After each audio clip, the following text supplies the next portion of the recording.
Hello, my name is Caroline. I am a video learner and I make easy to digest videos that I wish I had found when I was getting into a topic.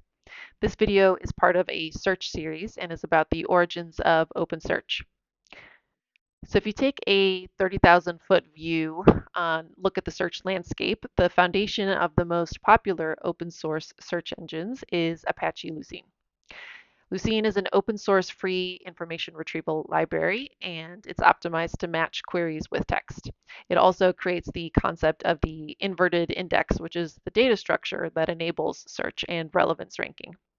So if you think about how in an array you can grab the value at a given index position, so in that case you know the position and you can get the value. Well, the inverted index is the inverse of that. So instead of giving a position and getting the value, you give the value and get all of the locations or positions in which it exists. Then on top of Lucene, you have Solr and Elasticsearch, which most, if not all of you, have probably heard of if you're familiar with search. These are both very popular search technologies, and they're both extensions of Lucene. Solr is developed primarily by the Apache Foundation, which is a nonprofit and it's open source. And Elasticsearch is primarily developed by Elastic and which is a for-profit company. I believe that Elasticsearch launched around the 2011 timeframe, and it was open source for most of its history, but that did change. And that kind of tees up the beginnings of OpenSearch.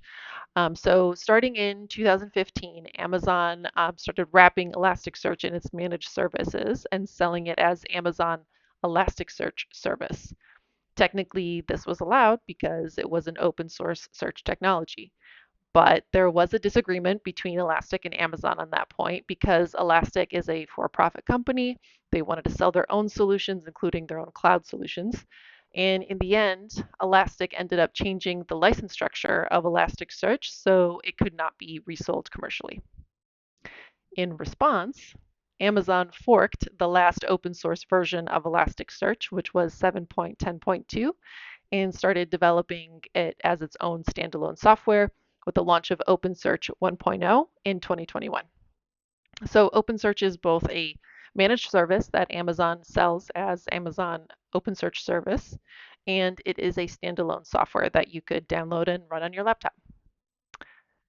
So that's a bit about the origins of OpenSearch and also why Elasticsearch and OpenSearch are so closely related. I hope you found this helpful.